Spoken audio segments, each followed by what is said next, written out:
मां, एक बात और कहना चाहता हूं, मैंने ब्याह भी कर लिया है। एक मां की इच्छा होती है उसका बेटा शादी करके आएगा, छम छम करती बहू रानी उसके घर में लाएगा। जब बेटे का ब्याह होता है ना, तब सबसे ज्यादा प्रसन्नता किसको होती है? उसके पैर जमीन पर नहीं लगते। वो सबको कहती है, देखो मेरे बेटे का ब्याह है, मेरे बेटे की शादी है, मेरे घर में बहू आई है। और वो बहू जब उसको गाली देती है, उसी सासू मां को, तब उस मां पर क्या बीतती होगी। व्यवहार करते समय ये जरूर सोचें कि जो बहू बनकर के आई है वो किसी की बेटी है, और क्या वो अपने मां के साथ जो व्यवहार वो अपनी सास से कर रही है, उसके घर में भी तो भाभी होगी ना। क्या उसका ऐसा व्यवहार वो उचित समझती है? ऐसा सोच करके व्यवहार करे तो किसी भी घर में लड़ाई नहीं हो गई। बेटा, मां की इच्छा होती है बहू घर में आएगी, मैं उसकी आरती करूंगी, उसके सर से पानी घुमाऊंगी और उसको लाड़ लड़ाऊंगी, मैं उसको अपने घर में प्रवेश करवाऊंगी खुद। ये मेरी इच्छा थी, लेकिन तूने अपनी मर्जी से शादी कर ली, विवाह कर लिया, कोई बात नहीं, फिर भी मेरी आशीष है, तू सदा सुखी रहे। मां के यहां से कभी बेटे के लिए श्राप नहीं निकलता, आशीर्वाद ही निकलता है, आशीष निकलती है, तू सदा सुखी रहे। गलत भी हो जाए ना, बेटा गलत भी है तो भी मां कहती है मेरा बेटा ऐसा नहीं है, ये तो ऐसे ही लोगों के साथ ऐसा हो गया है, मेरा बेटा ऐसा नहीं है। मां के जैसा दूसरा कोई होता नहीं है। वो कहकर के वापिस आ गया। वो लिखता है, मेरे घर में एक बेटा पैदा हुआ और एक दिन बहुत तेज गर्मी पड़ रही थी, जून का महीना, दोपहर के 2-3 बजे का टाइम, बिल्कुल धूप सर के ऊपर थी। मेरा दरवाजा किसी ने आकर के खटकाया। मैंने अपनी पत्नी से कभी नहीं कहा कि मेरी मां भी है, मैंने अपने बेटे से कभी नहीं कहा कि तेरी दादी भी है।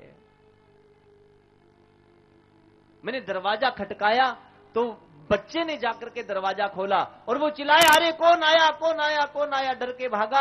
और मैं दरवाजे पर पहुंचा, देखा वही काली कलूटी, वो बूढ़ी, गर्मी में परेशान, भूखी प्यासी मेरी मां दरवाजे पर खड़ी थी। मुझे देख करके उसकी आंखों के आंसू छलछला गए, लेकिन मैंने उसको निकाल दिया, पहचानने से इनकार कर दिया। कौन है तू, कहां से आई है, मैं तुझे नहीं जानता, निकल जा यहां से।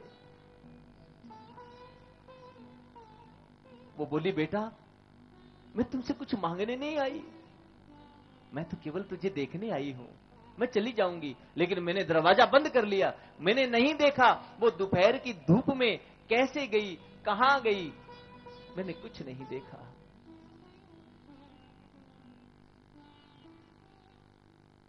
बहुत समय बीत गया, ना मैंने उस मां की खबर ली, ना मैं कभी गांव में गया। एक दिन गांव के स्कूल से पत्र मिला, हमारे स्कूल में आपको सादर आमंत्रित किया जाता है, आप यहां पढ़ करके गए हो, बड़े अफसर बने हो, आज हमने आपको आपके सम्मान में एक कार्यक्रम रखा है, उसमें हम आपको आमंत्रित करना चाहते हैं। मेरे मन में बड़ा भाव आया, आज लोग मेरी कितनी आदर करेंगे, कितने आदर भाव से देखेंगे, मैं इतना बड़ा अफसर बन गया। लेकिन फिर मन में आया वो फिर मिलेगी और फिर मुझे कहना पड़ेगा इन बड़े लोगों के सामने, ये मेरी मां है, नहीं जाऊंगा मैं।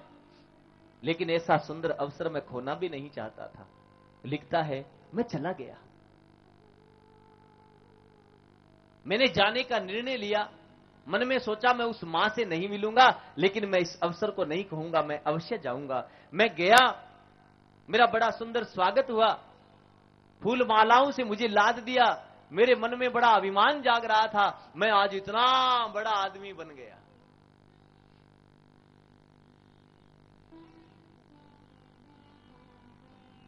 बड़ा सुंदर स्वागत हुआ। किसी ने आकर के मेरे कान में बताया, यहां की जमीनों की कीमत बहुत बढ़ गई है। मेरे मन में लालच आ गया, वो मेरी बूढ़ी सी मां, उसके पास भी तो एक घर है और जमीन भी तो है, उसकी कीमत भी तो बढ़ गई, और वो धन तो मेरा था।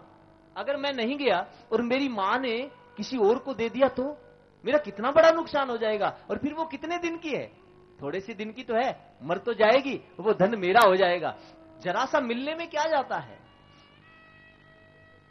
वो लिखता है, यही सोच करके मैं अपने पुराने घर की तरफ चल पड़ा। दरवाजे पर पहुंचा, वही पुराना दरवाजा, कचरा बिखरा हुआ पड़ा था घर में, कुछ बर्तन बिखरे पड़े थे, एक टूटी सी खटिया वो आंगन में पड़ी थी। ऐसा लग रहा था इस घर में कई दिन से कोई नहीं रह रहा है।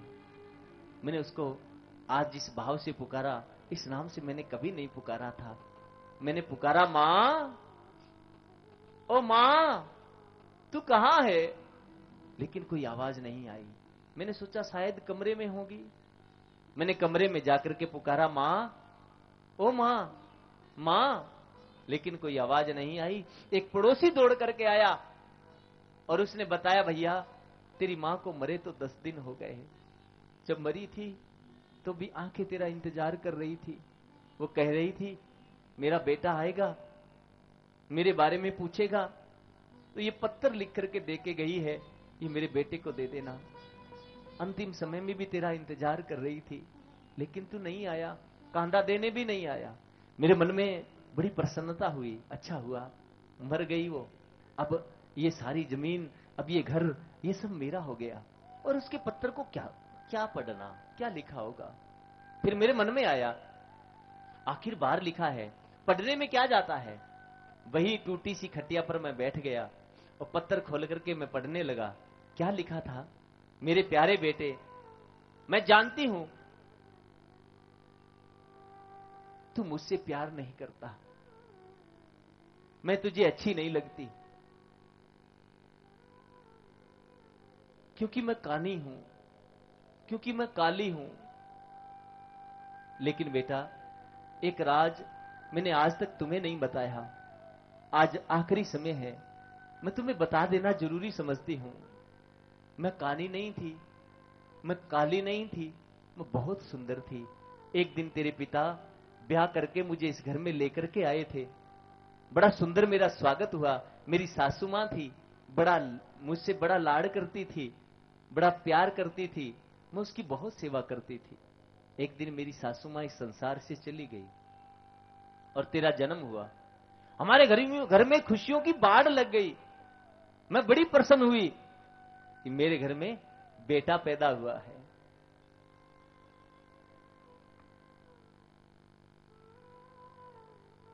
तू बड़ा होने लगा, 2 साल का रहा होगा। एक घटना हो गई, हमारी खुशियों को किसी की नजर लग गई, तेरे पिता का देहांत हो गया। लोगों ने कहा इस बच्चे के सहारे कैसे रहेगी, तू एक काम कर, इस बच्चे को किसी अनाथालय में सौंप दे और दूसरी शादी कर ले, दूसरा ब्याह कर ले, तेरी जिंदगी खुशियों से भर जाएगी। मैंने मना कर दिया, अपनी खुशियों को तिलांजलि दे दी। नहीं, ये मेरा बेटा बड़ा हो जाएगा, मेरे सारे दुख दूर कर देगा, ये बहुत बड़ी नौकरी करेगा, ये बहू लेकर के आएगा, मेरा घर पोतों से भर जाएगा और फिर मेरे सारे दुख दूर हो जाएंगे। मैं इसको छोड़ करके दूसरा ब्याह नहीं करूंगी। मैंने अपनी खुशियां त्याग दी।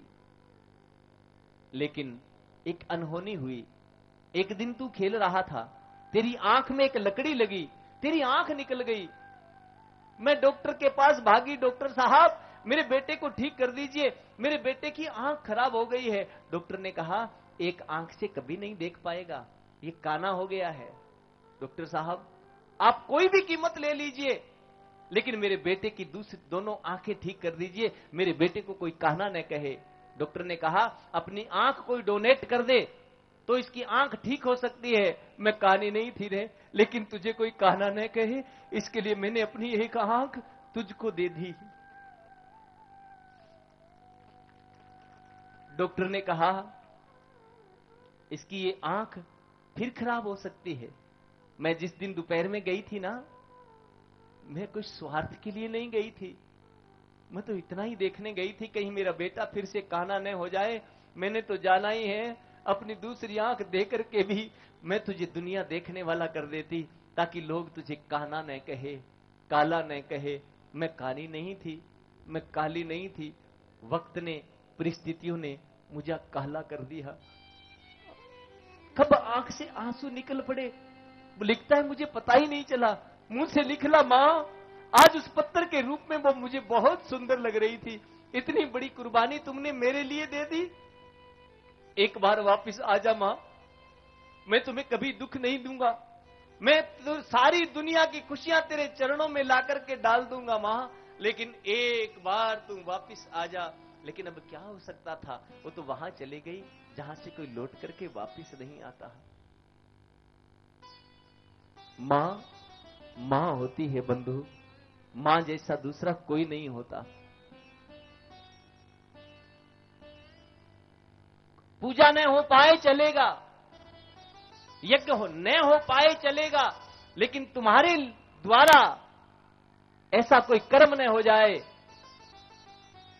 जिसके लिए तुम्हारी मां की आंख में आंसू आ जाए। वो तो एक प्रेम की मूर्ति है, आदर का, भगवान का स्वरूप है, आदर का स्वरूप है। तू कितनी अच्छी है, तू कितनी भोली है, प्यारी प्यारी है हो मां, हो मां। तू कितनी अच्छी है, तू कितनी भोली है, प्यारी प्यारी है हो मां,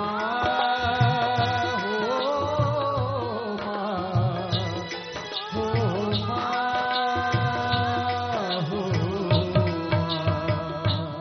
हो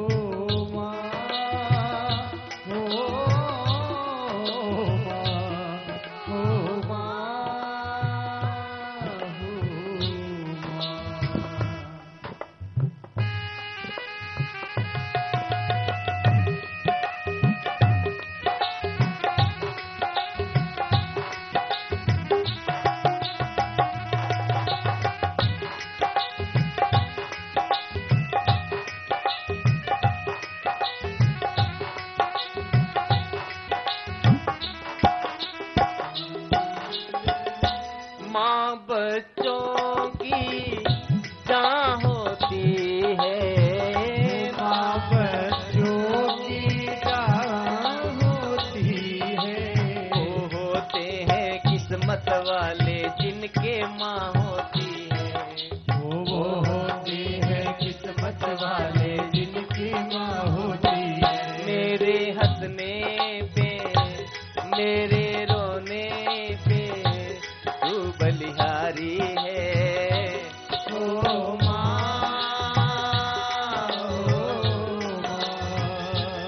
ओ मां,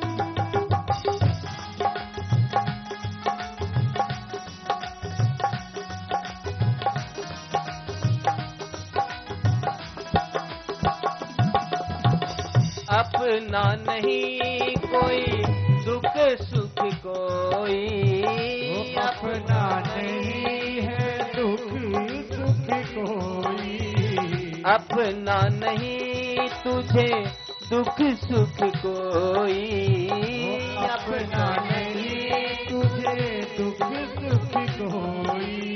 मैं मुस्काया तू मुस्काई, मैं रोया तू रोई, मैं मुस्काया तू मुस्काई, मैं रोया तू रोई। ये जो दुनिया है फल है कांटों का, ये जो दुनिया है वन है कांटों का, तू फुलवारी है हो मां, हो मां, हो मां, हो मां। तू कितनी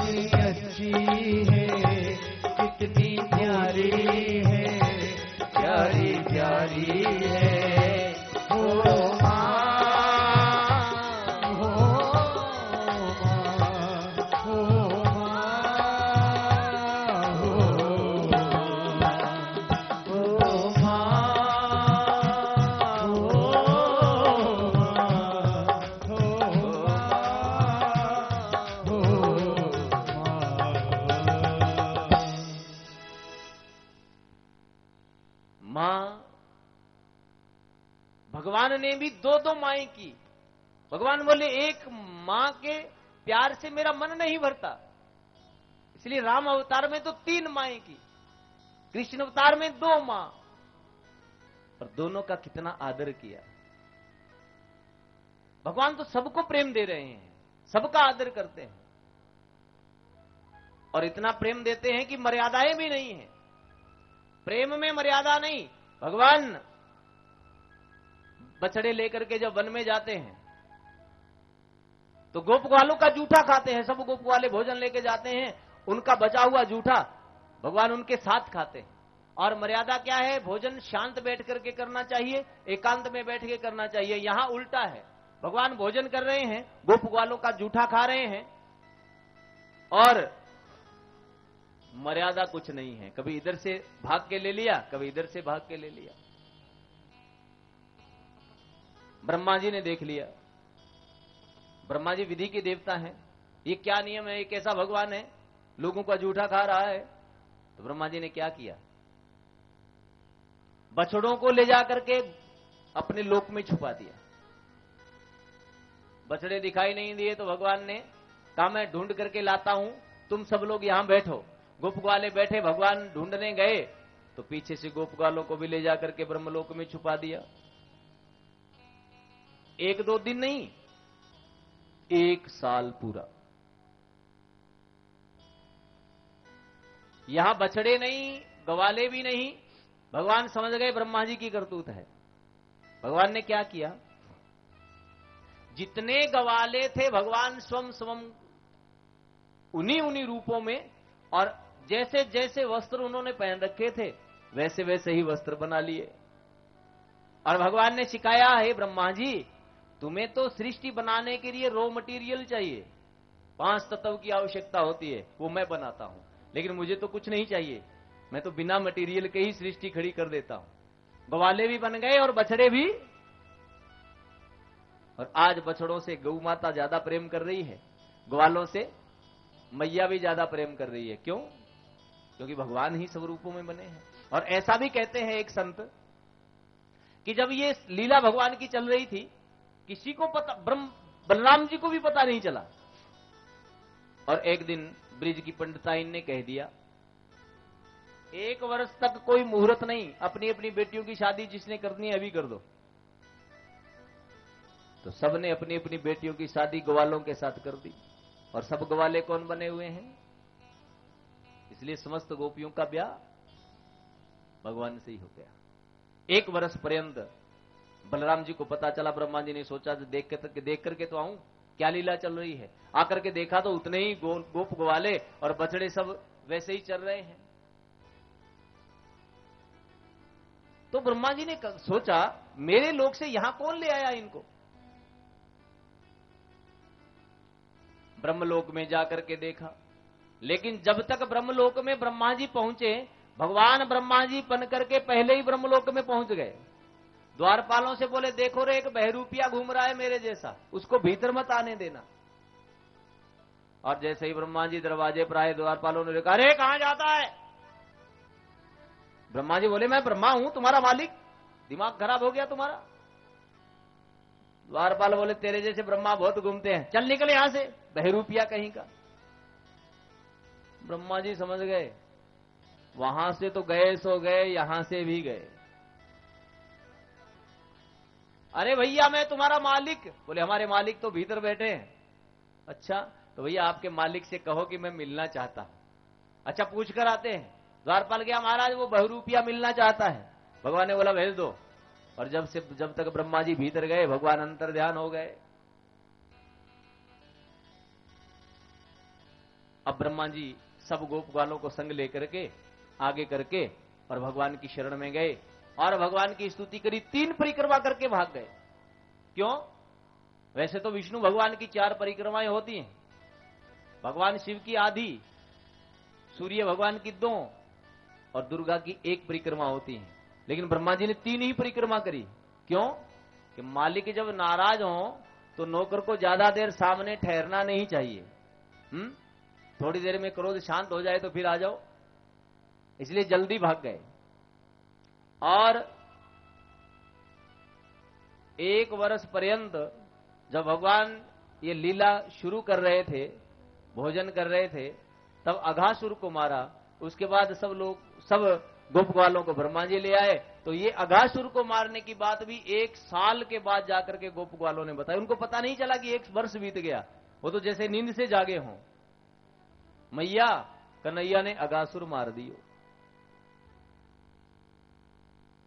एक दिन भगवान ने बांसुरी वादन किया। बांसुरी भगवान की बज रही थी। दिन में, महीना है फाल्गुन, दिन में भगवान ने बांसुरी बजाई। 2 बार बांसुरी बजी, एक रात्रि में, एक दिन में। रात्रि में बजी तो शरद पूर्णिमा की रात्रि में, दिन में बजी तो फाल्गुन महीने में। और दोनों का उल्टा असर हुआ। जब दिन में बांसुरी का वादन भगवान ने किया तो जो जहां था जड़वत हो गया।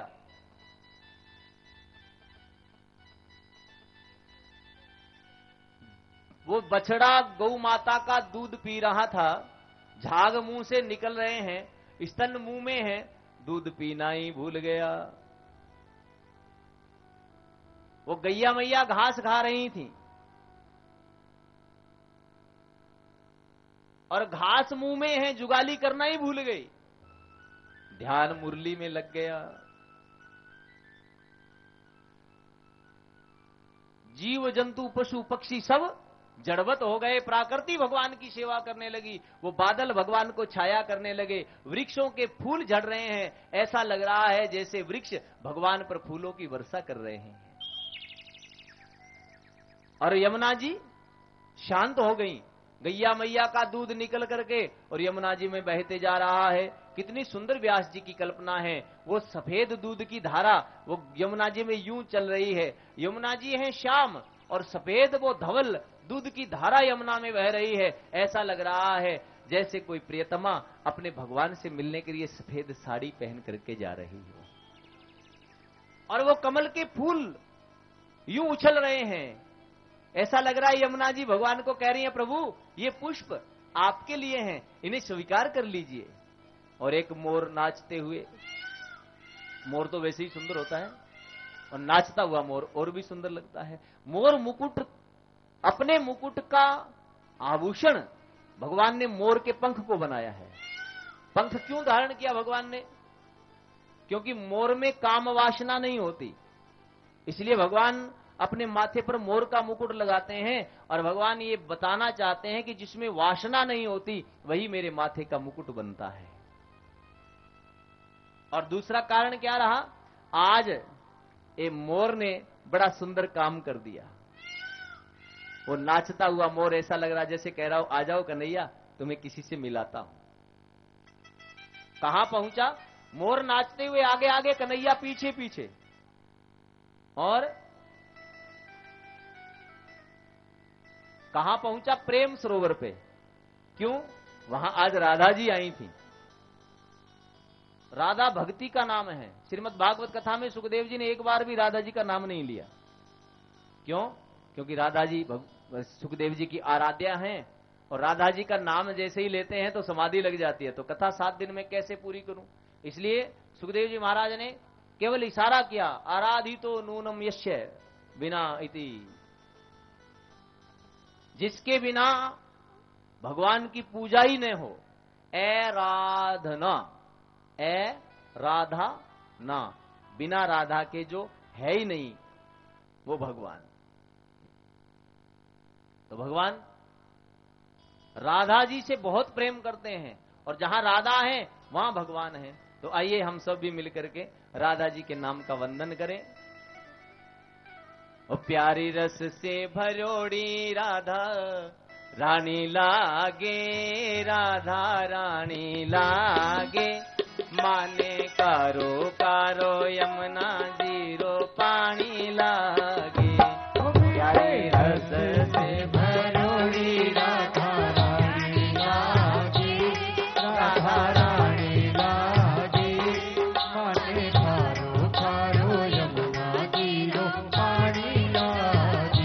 ओ माने कारो कारो यमुना जीरो पानी लागे। माने कारो कारो यमुना जीरो पानी लागे। ओ प्यारी रस से भरोड़ी राधा रानी लागे, ओ रामा प्यारी लागे, माने कारो कारो यमुना जीरो पानी लागे। राधे।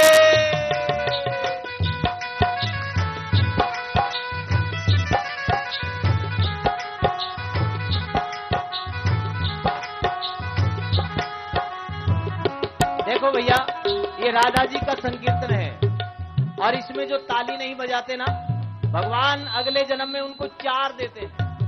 4 क्या होते हैं? 4 हाथ तो हो नहीं सकते, इसलिए भगवान 4 पैर देते हैं। और 4 पैर किसके होते हैं? आदमी को तो नहीं, मनुष्य के नहीं होते, पशु के होते हैं। अगले जन्म में पशु बनता है जो राधा जी के संकीर्तन में ताली नहीं बजावे। और ताली भी ओरिजिनल वाली बजानी है। अपन लोग राजस्थान में बैठे हैं, राजस्थान में ताली किसको कहते हैं? ताली किसको कहते हैं? जो 2 हाथ से बजे वो। एक ताली और होती है जिससे ताला खुल जाए, चाबी, उसको भी राजस्थान की भाषा में क्या बोलते हैं? ताली बोलते हैं ना। और ताली नकली हो तो ताला खुल जाता है क्या? खुल जाता है? नहीं ना। तो ये नकली वाली नहीं, असली वाली ताली बजाइए। राधे।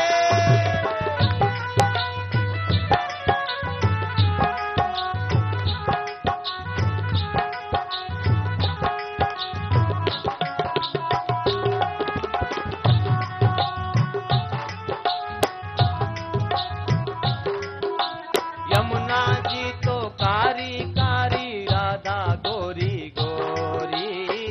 यमुना जी तो कारी कारी, राधा गोरी गोरी। वृंदावन में रास रचावे, बरसाने की छोरी। ओ वृंदावन में रास रचावे, बरसाने की छोरी। यमुना जी तो कारी कारी, राधा गोरी गोरी। ओ यमुना जी तो कारी कारी, राधा गोरी गोरी। वृंदावन में रास रचावे, बरसाने की छोरी। ओ वृंदावन में रास रचावे, बरसाने की छोरी। ओ ब्रिज धाम राधा जो की राजधानी लागे, हो राजधानी लागे। ओ माने कारो कारो यमुना जीरो पानी लागे। ओ प्यारी रस से भरोड़ी राधा रानी लागे। ओ रामा प्यारी लागे, माने कारो कारो यमुना जीरो पानी लागे। राधे।